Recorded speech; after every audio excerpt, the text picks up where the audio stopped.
on RTI Media. నమస్కారం, వార్తలకు స్వాగతం. ముందుగా ముఖ్యాంశాలు.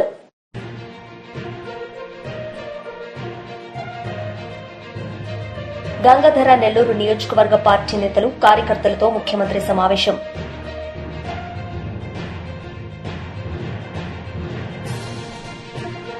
కేంద్ర మంత్రి కిషన్ రెడ్డి మీడియా సమావేశం. సీఎం రేవంత్ రెడ్డిపై ఫైర్.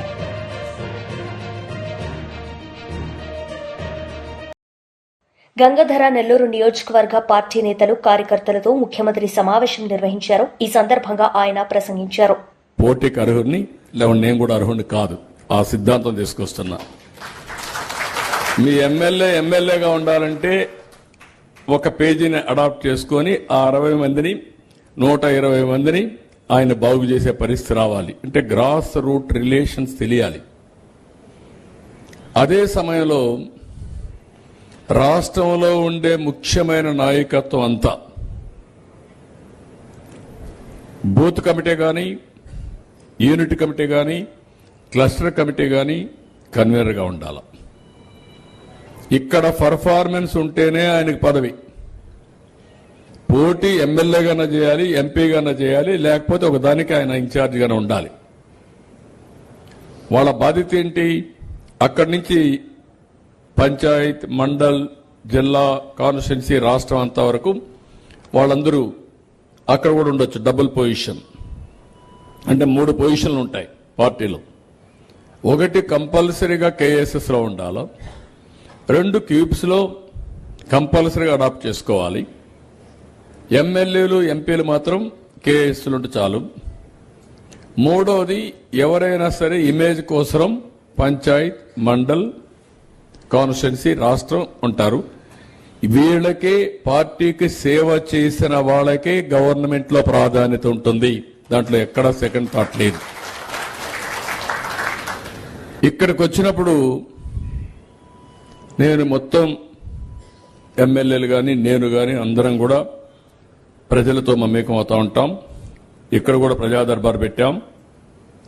దగ్గర ఒక 35 గ్రీవెన్స్ రిసీవ్ చేసుకున్నారు. ఒకసారి ఎవ్రీ 15 డేస్కి ఒకసారి అనుకుంటాను పెట్టమని చెప్పన్నాను. చెప్పి అవన్నీ తీసుకొని సింక్ చేయడమే కాకుండా అవన్నీ పరిష్కారం చేయాల్సిన అవసరం ఉంది. ఇక్కడికి వచ్చినప్పుడు కాన్స్టిట్యున్సీలో కూడా పర్సెప్షన్ కూడా మీకు ఎలక్షన్ ముందు ఒక మాట చెప్పాను నేను. సీట్లు ఎవరు అడగద్దండి, ఎవరు రికమెండ్ చేయొద్దండి. ప్రజలు ఎవరిని ఆమోదం చేస్తారో, కార్యకర్తలు ఎవరిని ఎంపిక చేస్తారో వాళ్ళనే చేస్తానని చెప్పాను. జ్ఞాపకం ఉందా లేదా మీకు? తూచా తప్పకుండా పాటించాను. ఇప్పుడు కూడా అందరిపైన ప్రజాభిప్రాయం తెప్పిస్తున్నా. ఎవ్రీ 6 నెలలకు ఒకసారి ప్రజలు నన్ను గురించి ఏమనుకుంటున్నారు, ఓకే, నన్ను గురించి నెగిటివ్గా ఆలోచిస్తే నేను ఎట్ట మార్చుకోవాలి. మంత్రులు, ఎమ్మెల్యేలు, ఎంపీలు అందరూ కూడా మార్చుకోవాల్సిందే. పరిపాలన కూడా అవసరమైతే ప్రజారంజకంగా, ప్రజలకు ఆమోదయోగ్యంగా దాన్ని కరెక్ట్ చేయాల్సిందే. అది చేస్తున్నాం. ఇది చేసినప్పుడు, ఇక్కడ చేసినప్పుడు కాన్స్టిట్యున్సీ ఓవరాల్ గా బాగుంది. ఇంకా ఎమ్మెల్యే మీద కొద్దిగా తిరగాలనుంది. అది కూడా చెప్పేస్తున్నా. ఇంతవరకు మీరందరూ బాగా నేను చూస్తున్నాను. మా ఎమ్మెల్యే బ్రహ్మాండం, బాగున్నాడు, గోల్డ్ అన్ని చెప్తున్నారు. కానీ ఇంకొంచెం ఈ గోల్డ్ ప్రజలకు మమేకం కావాలి. అది చరిత్రలో శాశ్వతంగా గెలవడానికి వర్కౌట్ చేసుకోవాలి. అలాంటి సిస్టమ్స్ కొన్ని ఎస్టాబ్లిష్ చేసుకోవాలి. అక్కడి నుంచి వస్తే సోషల్ మీడియాలో ఎమ్మెల్యే ర్యాంక్ 180, బాగా చదువుకున్నాడు. ఎక్కడ పోయినా సోషల్ మీడియాలో ఉండాలి. మొత్తం చూస్తే ఫాలోయర్స్ 12,413, టోటల్ పోస్ట్ ఈ 9 నెలల్లో 689, 22,238 వ్యూస్ వచ్చాయి. ఇది యూనిక్ గా, అది కూడా కనుక్కుంటాను నేను. ఇది సోషల్ మీడియా ఎందుకంటే భవిష్యత్తులో మనం ఏం చేస్తున్నాం, ఇక్కడ కూర్చున్నాం, ఇది ప్రజలకు తెలియాలి.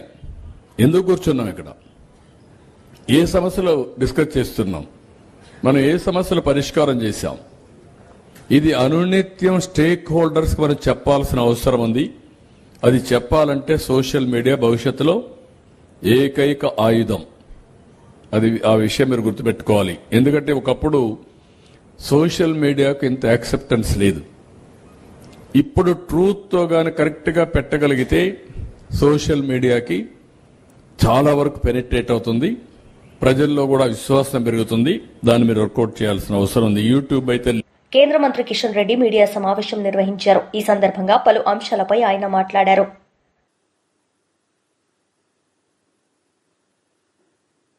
అసలు అభివృద్ధిని అడ్డుకోవడం కోసం తెలంగాణ ఏమన్నది రేవంత్ రెడ్డి సొంత జాగిరా ఇది. రేవంత్ రెడ్డి మనది, తెలంగాణ ప్రజలది. రేవంత్ రెడ్డి ఈరోజు ఉంటారు, రేపు పోతాడు. కానీ తెలంగాణకు న్యాయం జరగాలని కోరుకుంటాము, తెలంగాణ అభివృద్ధి జరగాలని కోరుకుంటాము, తెలంగాణలో భారతీయ జనతా పార్టీ బలం పెరగాలని కోరుకుంటాము, ప్రజలకు మేలు జరగాలని కోరుకుంటాము. అంతే తప్ప రేవంత్ రెడ్డి మీద కోపంతో తెలంగాణను అభివృద్ధిని అడ్డుకునేటువంటి అజ్ఞానులను కామేమన్న విషయాన్ని అర్థం చేసుకోవాలి. అసలు రేవంత్ రెడ్డిని కూడా వ్యక్తిగతంగా మాకు ఎందుకు విమర్శించాలి? మేము కేసీఆర్ ఉన్నప్పుడు వ్యతిరేకించలేదు అభివృద్ధిని, రేవంత్ రెడ్డి గారు ఉన్నప్పుడు వ్యతిరేకించాము. కేరళలో కమ్యూనిస్ట్ పార్టీ ఉన్నా అక్కడ వ్యతిరేకించాము, తమిళనాడులో డిఎంకే ప్రభుత్వం ఉన్నా వ్యతిరేకించాము, కర్ణాటకలో కాంగ్రెస్ పార్టీ ప్రభుత్వం ఉన్నా వ్యతిరేకించాము. అనేక రకాల అభివృద్ధి కార్యక్రమం అమలు చేస్తూ ఉన్నాము. దేశంలో 7 టెక్స్టైల్ పార్కులు వస్తే ప్రధానమంత్రి గారితో మాట్లాడి ఒప్పించి తెలంగాణకు ఒక ప్రాజెక్టు తెచ్చాను. ఇండస్ట్రియల్ పార్కులు వస్తే తెలంగాణకు ఒకటి తీసుకొచ్చాను. రీజనల్ రింగ్ రోడ్డు తెలంగాణ కోసం వచ్చింది. కానీ ఈరోజు ముఖ్యమంత్రి గారు వివరం ఎట్లుందంటే ఖాళీ పాత్రలు పెద్ద శబ్దం చేస్తాయి. రేవంత్ రెడ్డి గారి వివరం అట్లనే ఉంది. నేను విలువలకు ప్రాధాన్యత ఇచ్చే వ్యక్తిని, ప్రజల పట్ల విశ్వసనీయతకు కట్టుబడి ఉంటాను, నైతిక విలువలతో కూడినటువంటి రాజకీయాలకు ప్రాధాన్యత ఇస్తాను.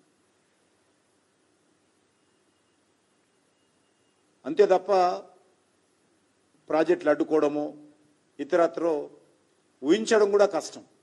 నా తరఫున ఆ రకమైనటువంటి చర్యలు ఎవరైనా ఊహించడం కూడా తప్పే అని సందర్భంగా వహిస్తున్నాం.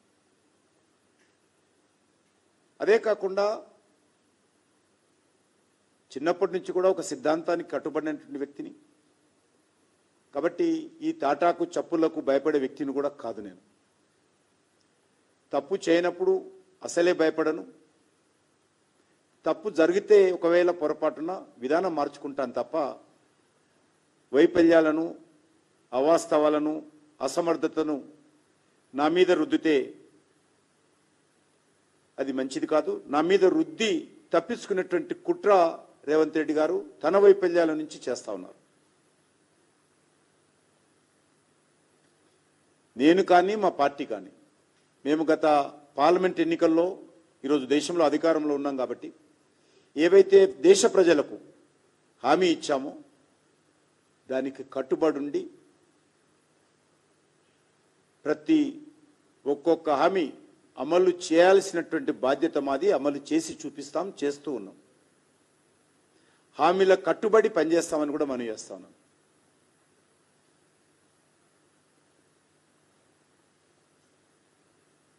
కాంగ్రెస్ పార్టీ అనేక రకాల హామీలతో అధికారంలోకి వచ్చింది. వాటిని అమలు చేయాల్సినటువంటి బాధ్యత కాంగ్రెస్ పార్టీది. ఈరోజు అభయహస్తం పేరుతో ఇంత పెద్ద మేనిఫెస్టోలు ప్రకటించారు. ఇది రేవంత్ రెడ్డి గారు చేయాలి. ఇందులో 6 గ్యారంటీలు ఉన్నాయి. ఇదే కాకుండా సబ్ గ్యారంటీస్ ఉన్నాయి.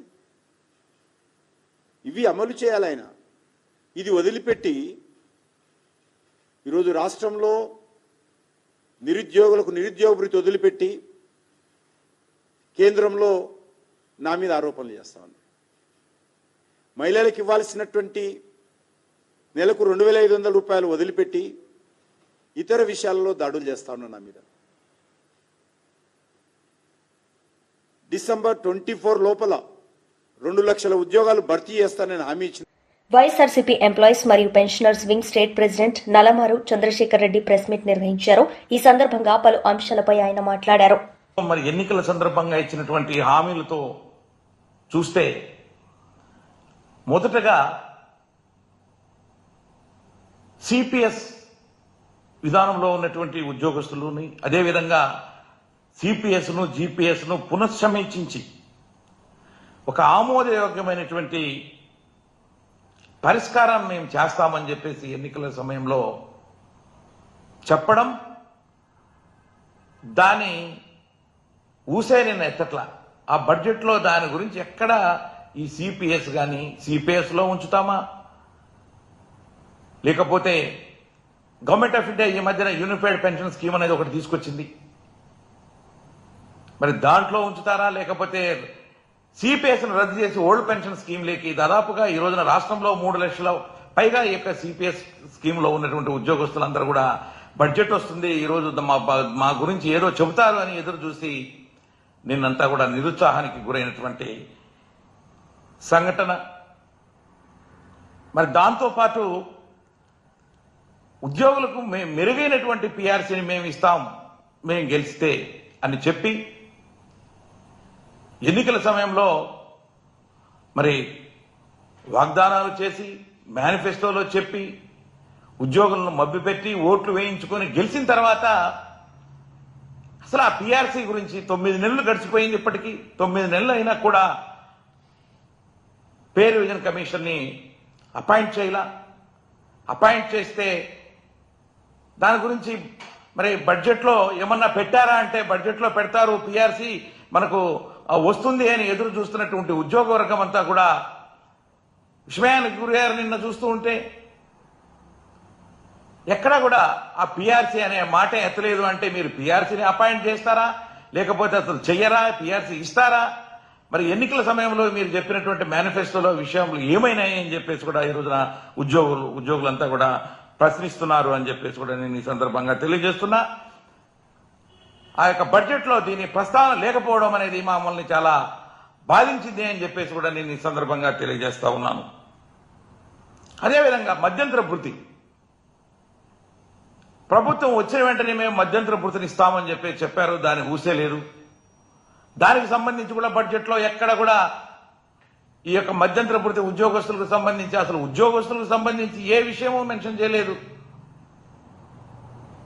చాలా మంది చూశారు పిఆర్సీకి సంబంధించి ఐఆర్ గురించి దాంట్లో పెడతారు, బడ్జెట్లో పెడితే మనకు ఖచ్చితంగా ఈ ఫైనాన్షియల్ ఇయర్ లో మనకు వస్తుంది అనేటువంటి విషయంలో ఎక్కడా కూడా దాన్ని చేయాల. ఇంతకు ముందు ఉన్నటువంటి ప్రభుత్వం వైఎస్ జగన్మోహన్ రెడ్డి గారి ప్రభుత్వం ఆ రోజున మేము వస్తే ఐఆర్ 27% ఇస్తాము అని చెప్పిన తర్వాత ప్రభుత్వం వచ్చిన వెంటనే మన నెల లోపలనే దాన్ని 27% ఇచ్చినటువంటి ఘనత ఆ రోజు మరి జగన్మోహన్ రెడ్డి గారికి దక్కింది. అదే ఈ రోజు ఉన్నటువంటి కూటమి ప్రభుత్వం ఇచ్చినటువంటి హామీ మరి వచ్చిన వెంటనే ఇస్తాము ఐఆర్ అని చెప్పిన తర్వాత ఇంతవరకు దాన్ని ఊసే ఎత్తకుండా ఏమి చేయకుండా బడ్జెట్లో పెట్టకపోవడం అనేది చాలా బాధాకరం అని చెప్పేసి కూడా నేను ఈ సందర్భంగా తెలియజేస్తా ఉన్నాను. అదేవిధంగా మేము 1వ తారీఖునే శాలరీస్ పెన్షన్స్ ఇస్తాం ఉద్యోగస్తులకి, పెన్షనర్స్కి అని చెప్పడం. మొన్న కూడా ముఖ్యమంత్రి గారు మరి శాసనసభలో మాట్లాడుతూ చెప్పారు ఉద్యోగస్తులందరికీ. మాజీ మంత్రి కేటీఆర్ సమక్షంలో బీఆర్ఎస్ పార్టీలో వివిధ పార్టీల నాయకులు చేరారు. ఈ సందర్భంగా ఆయన మాట్లాడారు. అసలు ఎక్కడికక్కడ మీరు ఇట్లా తెరుసుడాల్సి ఇట్లా పైసలు బయటకు వస్తాయని చెప్పిండు. పడ్డాయా పైసలు? మరి టకీమని పడ్డాయా? చెల్లె మీకు 2500 పడ్డాయా? పడ్డాయా అయింది మీకు? శంకర్పల్లిలోకి యాదనకి ఏమని ఇచ్చిండేమి? ఏమి లేవు కదా. టకీమని 2500 దిక్కులేవు. ముసలోళ్ళకు పెన్షన్లను ఆశ పెట్టిండు. ఏమన్నాడు ముసలోళ్ళకు? కేసీఆర్ ముసలోనికి ఇస్తుండు, లేకపోతే ముసలవ్వకి ఇస్తుండు, మీరు నాకు గుద్దుండ్రి, గుద్దుతే ముసలోనికి 4000, ముసలవ్వకు 4000, ఇంట్లో ఇద్దరుంటే ఇద్దరికి 4000 ఇస్తా అని చెప్పిండు. పడుతున్నాయా మరి? టకీమని 4000? టాకీ లేదు, టుకీ లేదు. మళ్ళీ రైతులకు చెప్పిండు కేసీఆర్ 10,000 ఇస్తుండు బిచ్చం ఇచ్చినట్టు, నేను 15,000 ఇస్తా అన్నాడు. వచ్చిందా 15,000 కన్నా? రైతు కూలీలకు 12,000 అన్నాడు. ఇక మా ఆడబిడ్డలకు కొద్దిగా బంగారం సెంటిమెంట్ ఉంటుంది కదా, దాన్ని పట్టి ఏం చేసిండు? కేసీఆర్ ₹1,00,000 ఇస్తాడు. అది కూడా ఎప్పుడు ఇస్తుండు కేసీఆర్?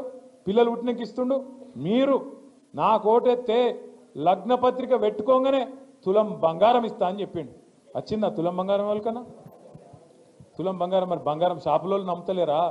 ముఖ్యమంత్రికి బంగారం దొరుకుతలేదా, పతారలేదా? మొత్తానికైతే ఈ రాష్ట్రంలో ఈలనాలనని కాదు, అందరు కొంప ఉచ్చుకున్నాడు. రైతులను మోసం చేసిండు, మహిళలను మోసం చేసిండు, ముసలోళ్ళను మోసం చేసిండు, ఉద్యోగస్తులను మోసం చేసిండు, నిరుద్యోగ పిల్లలను మోసం చేసిండు. మా శంకర్పల్లి మండలంలో పాపం ఇదివరకు కేసీఆర్ గారు ఉన్నప్పుడు భూముల మీద వ్యాపారం చేసుకొని రియల్ ఎస్టేట్లో కొంత సంపాదించుకున్న తమ్ముళ్ళు చాలామంది ఉన్నారు. ఇవాళ వాళ్ళ పరిస్థితి కూడా అధ్వానం అయిపోయింది. మొన్న మీరు చూడొచ్చు, కొంపల్లిలో ఒక రియల్ ఎస్టేట్ వ్యాపారి వేణుగోపాల్ రెడ్డి అని చెప్పి ఆత్మహత్య చేసుకున్నాడు. ఈ ప్రభుత్వం వచ్చినాక హైడ్రా పేరు మీద పేదవాళ్ళ కొంప ఉచ్చుకొని పేదవాళ్ళ మీద పడి వాళ్ళ ఇల్లు గులగొడతాడు. మూసి అంటాడు, మూసి మీకు పాలమూరు రంగారెడ్డి ఎత్తిపోతల పథకం ద్వారా మన చేవెళ్లకు, మన శంకర్పల్లికి, అదేవిధంగా మన ఉమ్మడి రంగారెడ్డి జిల్లాకు నీళ్లు తెచ్చేందుకు కేసీఆర్ గారి నాయకత్వంలో ఆనాడు మనం పనిచేస్తుంటే ఇదే కాంగ్రెస్ వాళ్ళు కేసులేసి ఆపిను. ఇదే కాంగ్రెస్ వాళ్ళు ఆనాడు ఎక్కడోళ్ళు అక్కడ కోట్లకు పోయి ఇది చక్కగా లేదు, అది చక్కగా లేదు, ఇది వంకర్ ఉంది, అది టింకర్ ఉందని చెప్పి కోట్లకు పోయి ఆపే ప్రయత్నం చేసింది. అయినా 90% పనులు పూర్తి చేసినాం. 90% పనులు పూర్తయినా పాలమూరు రంగారెడ్డి పథకానికి మొత్తం రిజర్వాయర్ తయారైనవి. ఈయన చేయాల్సిందల్లా రేవంత్ రెడ్డి గారు కాలువలు దవ్వాలి, నీళ్లు తీసుకురావాలి. ఆడికెళ్ళి శ్రీశైలంకి వెళ్ళి మన చేవెళ్ళ దాకా నీళ్లు తెచ్చే సౌలతు ఇంకొక 10 పైసలు ఖర్చు పెడితే, 90 పైసలు కేసీఆర్ ఖర్చు పెట్టిండు, ఒక 10 పైసలు ఖర్చు పెడితే మీకు నీళ్ళు వస్తాయి. కానీ ఆయనకు అది ఇష్టం లేదు, ఆ నీళ్ళు ఇయ్యడట. కానీ మూసీ చేస్తారట, మూసీని సుందరవనం చేస్తారట. ఏది వికారాబాద్ అడవులల్లా మొదలయ్యే మూసీని కిందికి తీసుకుపోయి మూసీని నందనవనం చేస్తా, అద్భుతం చేస్తా అని చెప్పి రేవంత్ రెడ్డి గారు అంటున్నారు.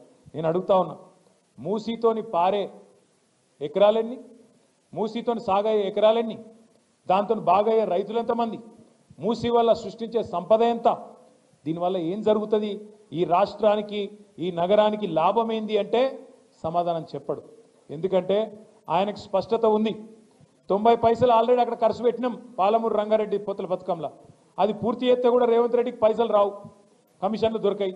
అందుకే ఏం చేయాలి, మూసీ అని ఒక రంగుల సినిమా, రంగుల కళ చూపెట్టి దానిలో 1,50,000 కోట్లు ఖర్చు పెట్టి అందులో ఒక 50,000 కోట్లో 70,000 కోట్లో దండుకోవాలి, ఢిల్లీ పెద్దలకు పంపించాలి, నా కుర్సీ కాపాడుకోవాలనే ఒకే ఒక్క తాపత్రయంతో, ఢిల్లీకి మూటలు పంపాలనే ఒకే ఒక్క తాపత్రయంతో ఈ ముఖ్యమంత్రి గారు పనిచేస్తూ ఉన్నారు.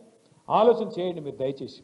మన ఉద్యమ కాలంలో నీళ్లు, నిధులు, నియామకాలు అని మాట్లాడినాం. నీళ్లు, నిధులు, నియామకాలు. కేసీఆర్ నాయకత్వంలో నీళ్ల విషయంలో ఇంటింటికి మంచిళ్ళు తెచ్చుకున్నాం. నీళ్ల విషయంలో గోదావరిలో, కృష్ణలో ఇటు కాళేశ్వరం కట్టుకున్నాం, 100% పూర్తయింది. అటు పాలమూరు రంగారెడ్డి 90% పూర్తయింది. దగ్గర న్యాయం చేసే ప్రయత్నం చేసినాం. వ్యవసాయ విస్తరణ జరిగి భారతదేశంలో ఇవాళ పంజాబ్ను, హర్యానాను తలదన్ని మన తెలంగాణ వరి వండి చుట్ల, బియ్యం వండి చుట్ల నెంబర్ 1 అయిందంటే అగో నీళ్ల విషయంలో జరిగిన న్యాయమే దానికి కారణం. నిధుల విషయానికి వస్తే కేసీఆర్ గారు ఎన్నడో చెప్పిండ్రు, మన తెలంగాణ మనకైతే.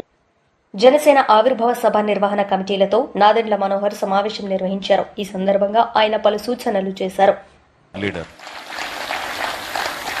అటువంటి నాయకత్వం ఆయనలో ఉంది. ఎందుకంటే స్వార్థం లేని నాయకత్వం. స్వార్థం ఉంటే రకరకాలుగా డిస్టర్బెన్స్ వస్తూ ఉంటాయి. స్వార్థం లేని నాయకత్వం కాబట్టి ఆ నాయకత్వాన్ని చూసి మనం ముందుకెళ్ళాలి. ప్రతిరోజు మనందరం ఇక్కడ కలుసుకుందాం. ఇక్కడే కాకినాడలో ఒక కంట్రోల్ రూమ్ ఏర్పాటు చేయబోతున్నాం. దీని వెనకాలే ప్రతిరోజు మనం మానిటర్ చేసుకుందాం. వాట్సాప్ గ్రూపులు ఏర్పాటు చేసుకోండి మీ కమిటీలు అన్నీ కూడా. మీకు ఎప్పుడు ఏ సమయంలో మీకు ఒక డౌట్ ఉన్నా కూడా మీరు హరిప్రసాద్ గారినో చక్రవర్తి గారినో మీరు కాంటాక్ట్ అవ్వండి. గ్రౌండ్ ఏర్పాట్లన్నీ మన కేకే గారు వాళ్ళ బృందం అంతా కూడా కష్టపడతారు. టెక్నికల్గా, విజువల్గా, ఫిజికల్గా మనం చేసే అరేంజ్మెంట్స్ గతంలో ఏ ఆవిర్భావ దినోత్సవం కన్నా అద్భుతంగా చేయబోతున్నాం. దానికి మీరందరూ కూడా సహకరించాలి. సమయం తక్కువ ఉంది. కొంతమంది అనుకోవచ్చు 14 రోజులు ఉంది కదా అని. లేదు, అంత టైం మనకి చూస్తూనే అయిపోయి అలా 1వ తారీఖు 12 రోజులు మన చేతుల్లో ఇవన్నీ కూడా మనం ఏర్పాటు చేసుకోవాలి. వివిధ పార్లమెంటు కోఆర్డినేటర్స్ ఎవరైతే నియమించారో వాళ్ళందరినీ నేను రిక్వెస్ట్ చేస్తున్నాను, మీరు ఒక ప్రణాళిక సిద్ధం చేసుకోండి. మీ ప్రాంతంలో ఉన్న గౌరవ పార్లమెంట్ సభ్యులు, గౌరవ శాసనసభ్యులతో మీరు కోఆర్డినేట్ చేసుకుని మన నాయకులందరినీ కూడా ఈ సభలో హాజరయ్యేటట్టు మనం చేసిన ఈ కృషిని గుర్తు చేస్తూ మీరందరూ కూడా కలిసిమెలిసి ముందుకు రావాలి, బాధ్యత తీసుకోవాలి. ఎందుకంటే ఇందాక హరిప్రసాద్ గారు చెప్పినట్టు ప్లీనరీ అనుకున్నాం, కానీ ఆ ప్లీనరీ అవకాశం లేదు కాబట్టి ఒకే రోజు మనం సభ నిర్వహించుకుంటున్నాం. కాబట్టి ప్లీనరీ అయితే మనం డెలిగేట్స్ పాసులు వివిధ జిల్లాల నుంచి నాయకత్వాన్ని ఆహ్వానించి మహిళలకి ప్రత్యేకంగా, యువతకు ప్రత్యేకంగా, రైతులకి ప్రత్యేకంగా చిన్న మీటింగ్లు ఏర్పాటు చేద్దామని అనుకున్నాం. ఆ సందర్భం లేదు కాబట్టి, అవకాశం లేదు కాబట్టి దీన్ని మాత్రం మనం అద్భుతంగా చక్కటి ఏర్పాట్లతోటి, క్రమశిక్షణతోటి, ఎక్కడ కూడా ఒక చిన్న రోడ్ యాక్సిడెంట్ జరగకుండా ప్రతి జన సైనికుడు బాధ్యతతోటి తన ఇంటికి తిరిగి వెళ్ళేటట్టు, రోడ్డు ప్రమాదం ఎక్కడ జరగకుండా అన్ని విధాలుగా మనం జాగ్రత్తగా ఏర్పాట్లు చేయాల్సిన బాధ్యత కూడా మనందరిపైన ఉంటుంది. ఎప్పుడు కూడా పవన్ కళ్యాణ్ గారు అదే కోరుకుంటారు. ఈ బైక్ ర్యాలీలు ఇవన్నీ చేసి హడావడి పడి ఎవరికైనా ఇబ్బంది కలుగుతుందనే ఒక ఆందోళన, ఆవేదన ఎప్పుడు ఉంటుంది ఆయనలో. ఆయన మనసును కూడా మీరు తెలుసుకునే విధంగా దయచేసి ప్రతి ఒక్కరు కూడా క్రమశిక్షణతో పనిచేయండి. అదేవిధంగా అధికారంలో వచ్చినాక కొన్ని ఇబ్బందికరమైన పరిస్థితులు మనం చూసాం. రాష్ట్రంలో ఎక్కడ కూడా నిధులు సేకరించాలన్నా, కార్యక్రమాలు చేయాలన్నా కూడా చాలా ఇబ్బందికరమైన పరిస్థితులు చూస్తున్నాం. నిన్న బడ్జెట్ సందర్భంలో మేము అందరం కూర్చుని మాట్లాడుకున్నప్పుడు లెజిస్లేచర్ పార్టీలో ఒక ఆలోచన పవన్ కళ్యాణ్ గారికి ఉన్నప్పుడు ప్రజల్లో తీసుకెళ్ళడానికి తగిన విధంగా నిధులు కూడా ఉండాలి. పంచాయతీరాజ్ శాఖలో జల్ జీవన్ మిషన్ కింద ఇంటింటికి మనం కుళాయిలు ఇంటింటికి కుళాయిల ద్వారా రక్షిత మంచినీటి పథకం అందిద్దామని మనం సూపర్ 6లో మనం మాట ఇచ్చాం. భవిష్యత్తులో చక్కటి ఆరోగ్యం ఉండాలి, ఎవరు కూడా నీటి గురించి బిందెలు పెట్టుకుని మోసుకుంటూ కిలోమీటర్ల తరబడి నడవకూడదనేది పవన్ కళ్యాణ్ గారి ఆలోచన. కానీ ఎంత దుర్మార్గంగా గత ప్రభుత్వం, గత పాలకులు 5 సంవత్సరాల్లో రాష్ట్రానికి జరిగిన నష్టం ఈ ఒక్క ఉదాహరణ నేను మీకు చెప్తాను. కేంద్ర ప్రభుత్వం కేటాయించిన 14,500 కోట్ల రూపాయలని జల్ జీవన్ మిషన్ కోసం ఉపయోగించుకోకుండా కేవలం 2,250 కోట్ల రూపాయలు వాళ్ళు ఉపయోగించారు.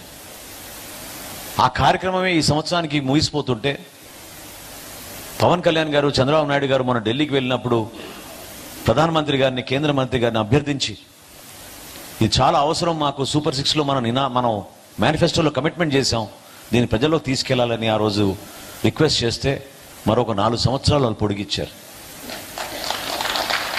అంటే చూడండి ఒక్కసారి, ఒక్క ఛాన్స్ అన్న వ్యక్తి ఏ విధంగా రాష్ట్రానికి ఇంత నష్టం కలిగించాడో మీరు చూడండి. కేంద్ర ప్రభుత్వం కేటాయించిన నిధులు కూడా ఉపయోగించుకోకుండా దుర్మార్గంగా మన రాష్ట్రానికి అంత నష్టం కలిగించారు.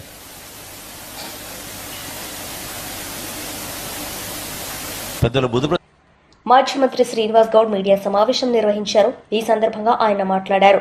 ఈ సందర్భంలో కూడా ఎదురు తిరిగి ఏ రకంగా సమాధానం చెప్పిన ఆ రోజుల్లో పాత ప్రాజెక్టులు కంప్లీట్ చేయరు, పాలమూరు రంగారెడ్డి జిల్లా ప్రాజెక్టు పైన చిత్తశుద్ధి లేదు, డిపిఆర్ వాపసు వస్తే ఇప్పటివరకు కూడా డిపిఆర్స్ వాపసు వచ్చిన డిపిఆర్ని మళ్ళీ సబ్మిట్ చేయలేదు కేంద్రానికి, ఎలాంటి ప్రయత్నం లేదు, రైతులకు ఇచ్చిన హామీలు నెరవేర్చట్లేదు, గ్యారెంటీలు నెరవేర్చట్లేదు. మీ ఆయనలో ఎన్ని కూలిపోతున్నాయి. నిన్న ఎస్ఎల్బిఎసి, మొన్న పెద్దవాగు కొట్టుకుపోయింది, అంతకుముందు సుంకిశాల. అరే ఒక పిల్లలు కాళేశ్వరం దగ్గర పిల్లలు ఇట్లా కింద కొంచెం ఇట్లా కుంగితే రాహుల్ గాంధీ కూడా చూసిండు. మరి ఇలా 8 మంది చిక్కుకుపోయినరు, కూలిపోయింది. మరి రాహుల్ గాంధీ రారా? చచ్చిపోతే మనుషులు చచ్చిపోతే రారా? టన్నల్ మొత్తం పూడిపోతే రారా? టన్నల్ మొత్తం కూరుకుపోతే రారు, ప్రాణాలు పోతే రావు, ఉట్టి పిల్లలు కుంగిపోతేనే ఊరుకొస్తారా? ఇది రాజకీయం మీరా మేమా? ఈరోజు వారు కూడా వచ్చి ఎట్లా పోయింది అని పరిశీలించింటే, రాహుల్ గాంధీ గారు కూడా వచ్చి అక్కడ చూసింటే వారికి అర్థమవుతుండే అసలు ఏం జరుగుతుందనేది.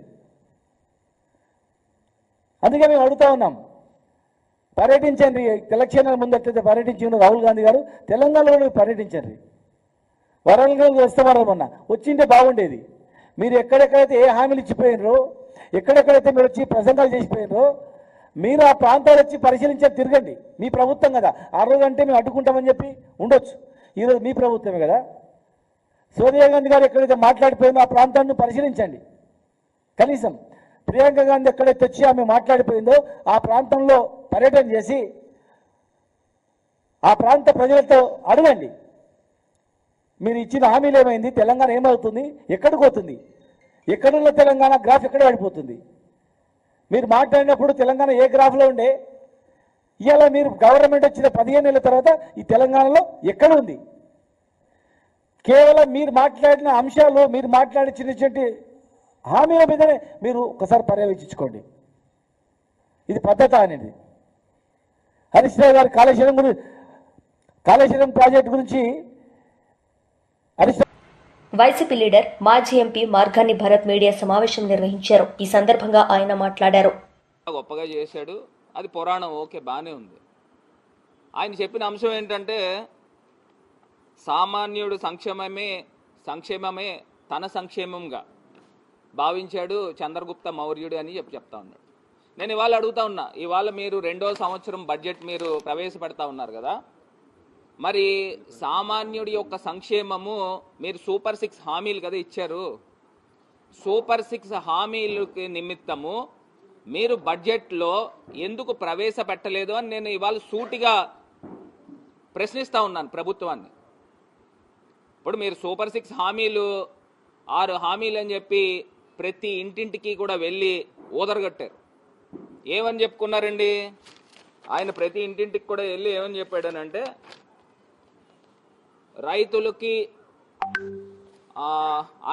అన్నదాత సుఖీభవ కిందన 20,000 రూపాయలు ఇస్తానని చెప్పాడు. మరి 20,000 రూపాయలు లాస్ట్ బడ్జెట్లో కూడా పెట్టారు వీళ్ళు. బడ్జెట్లో అంకిల గారెడ్డి బాగానే ఉంది, కానీ ఇవాళ మీరు లాస్ట్ బడ్జెట్లో 20,000 రూపాయలు ప్రతి రైతన్నకి ఇస్తాను, 55 లక్షల మంది రైతన్నలు ఉన్నారు కదా, మరి లాస్ట్ బడ్జెట్లో పెట్టింది మీరు ఎందుకు ఇంప్లిమెంట్ చేయలేదని వాళ్ళు మేము ప్రశ్నిస్తున్నాం.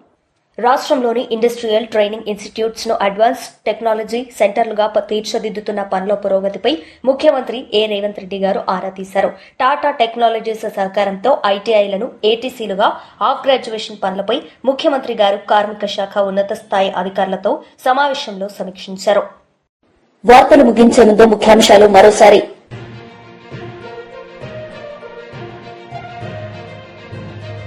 గంగాధర నెల్లూరు నియోజకవర్గ పార్టీ నేతలు కార్యకర్తలతో ముఖ్యమంత్రి సమావేశం.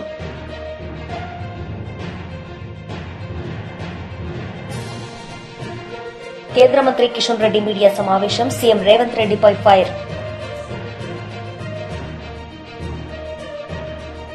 ఈ వార్తలు ఇంతటితో సమాప్తం. తిరిగి ప్రసారమయ్యే వార్తల్లో మళ్లీ కలుద్దాం. అంతవరకు సెలవు. నమస్తే.